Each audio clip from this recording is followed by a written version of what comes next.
Здравствуйте. Я начальник пункта отбора на военную службу по контракту, майор Базуева Оксана Геннадьевна. Добрый день. Офицер по тестированию и военно-профессиональной ориентации пункта отбора на военную службу по контракту Центрального военного округа по Чувашской республике, старший лейтенант Сапаров Алексей Александрович. Сегодня нам хотелось бы рассказать, что такое военная служба по контракту и что за организацию мы представляем. Так, пункт отбора на военную службу по контракту Центрального военного округа – это структурное подразделение Министерства обороны. И как вы понимаете из названия, мы занимаемся отбором граждан на военную службу по контракту. Функции пункта отбора на военную службу по контракту, во-первых, это информирование граждан о поступлении на военную службу по контракту. Далее, мы осуществляем прием заявлений о поступлении на военную службу по контракту в ту часть, в которую гражданин изъявил желание. Ознакомливаем кандидатов с социальными гарантиями, льготами и законодательством Российской Федерации. Оформляем личные дела и проводим с ними мероприятия отбора. Мероприятия отбора включают такие, как профессионально-психологическое тестирование, медицинское освидетельствование граждан и сдача физической подготовки. Требования к кандидатам предъявляются такие: это владение государственным языком Российской Федерации, далее, соответствовать по возрасту, у нас отбор происходит от 18 до 40 лет. По состоянию здоровья, это быть годным к военной службе, либо быть годным с незначительными ограничениями. Далее, по профессионально-психологическому тестированию рекомендуется в первую очередь, либо рекомендуется на военную службу по контракту. По сдаче физической подготовки минимальные требования – это сила, быстрота и выносливость. Сила включает в себя упражнения подтягивания, либо отжимания на выбор гражданина. Далее, бег на быстроту – это челночный бег 10 по 10, либо бег на 100 метров. И выносливость. В летнее время это у нас 1 километр, либо 3, также на выбор гражданина. Так, иметь уровень образования не ниже основного общего 9 классов. Порядок поступления на военную службу по контракту. Минимальный срок контракта – 2 года. Что необходимо для этого сделать? Это обратиться в пункт отбора на военную службу по контракту по городу Чебоксары, Чувашской республики. Мы находимся по адресу город Чебоксары, улица Пирогова, дом 8А. Собрать необходимый комплект документов, подать заявление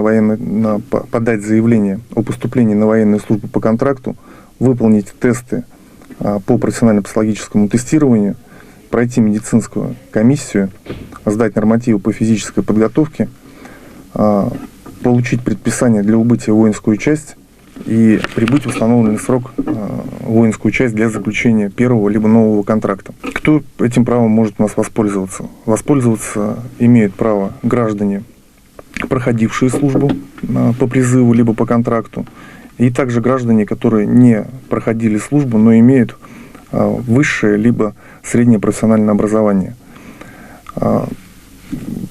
Те граждане, которые сейчас подлежат призыву, имеют право выбора: пойти на службу по призыву на 1 год, либо выбрать военную службу по контракту на 2 года. С правом выбора региона, субъекта прохождения службы, то есть вида и рода войск в том числе. Граждане Чувашской республики, наши с вами земляки, проходят военную службу по контракту в различных регионах нашей страны. Это от Калининграда до Курильских островов, также и на севере. Чаще всего выбирают место службы таких городов, как Самара, Тольятти, Тотская, Оренбургской области, Свердловской области. То есть это все те города Центрального военного округа. Информирование граждан ведется по всем направлениям. В первую очередь непосредственно проводится беседа у нас на пункте отбора. Особое внимание хочется, конечно, уделить патриотическому воспитанию. Здесь личный состав пункта отбора прибывает в школы, в техникумы, в институты и проводит, так сказать, уроки мужества. Знакомит нашу молодежь, подрастающее поколение с видами и родами войск, рассказывает, что такое армия в наше время. Также ведется активное сотрудничество с центрами занятости, с общественными организациями. Во время кинопоказов под открытым небом в городе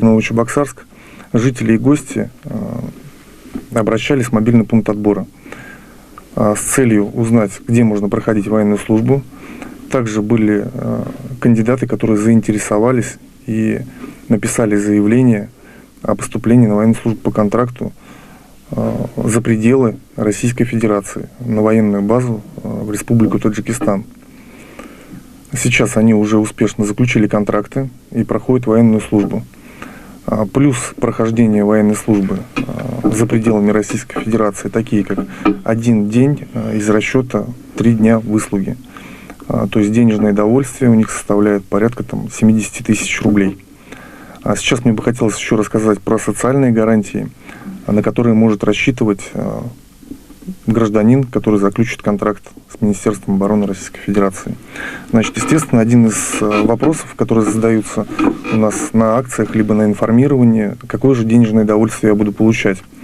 Денежное довольствие выходит из расчета от 28 тысяч рублей до 70. От чего же это все зависит? Зависит от занимаемой воинской должности, от успехов сдачи нормативов по физической подготовке.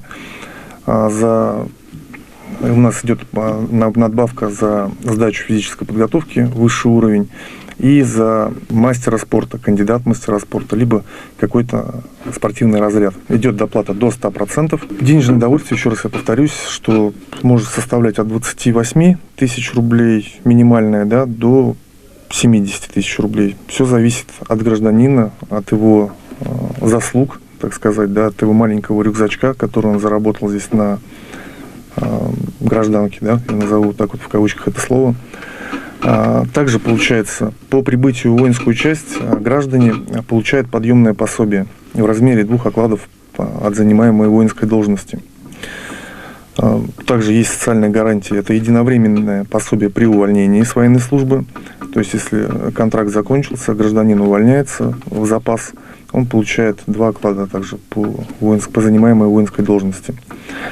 Естественно, бесплатное вещевое имущество, бесплатный проезд к месту службы.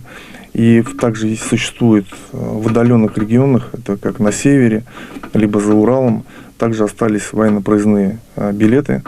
И граждане, которые бывают в отпуска, они также осуществляют проезд к дому, осуществляется бесплатно. Бесплатное питание 3-разовое, в военно-морском флоте оно 4-разовое.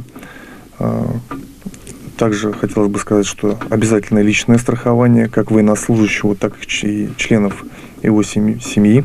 Также есть социальная гарантия как жилищное обеспечение военнослужащих. То есть гражданам, заключившим контракты, в воинской части предоставляется служебное жилье, если это мы говорим сейчас про закрытый городок, либо общежитие, либо, если это семейные военнослужащие, предоставляются квартиры. Далее, значит, если в воинской части нет служебного жилья, то предоставляется денежная компенсация за найм жилого помещения. Также военнослужащий при заключении 2-го контракта имеет право стать участником накопительной ипотечной системы. Значит, возможность приобретения жилья за счет накопленных средств через накопительную ипотечную систему, то есть и возможность приобретения жилого помещения в любом регионе Российской Федерации. Даже, то есть, можно купить квартиру по тому месту, где ты не проходишь службу. То есть это может быть также, если гражданин с Чувашской республики, он может купить квартиру в Чебоксарах, проходить службу, допустим, в Екатеринбурге. И также по месту прохождения службы в Екатеринбурге он будет обеспечен служебным жильем, либо правом получать под наем. В связи с сложившейся ситуацией в стране, да и в мире, вы можете обратиться к нам также дистанционно по указанному номеру и либо на нашу страничку в Инстаграм, пункт отбора город Чебоксары, где мы ответим на ваши интересующие вопросы о поступлении на военную службу по контракту. Хочется, конечно, подытожить, что военная служба по контракту – это прежде всего социальный статус и стабильность. Армия России – это территория профессионалов, и военная служба по контракту – мое дело. Обращайся к нам, мы всегда будем рады тебе помочь. Спасибо, до новых встреч. Всего доброго.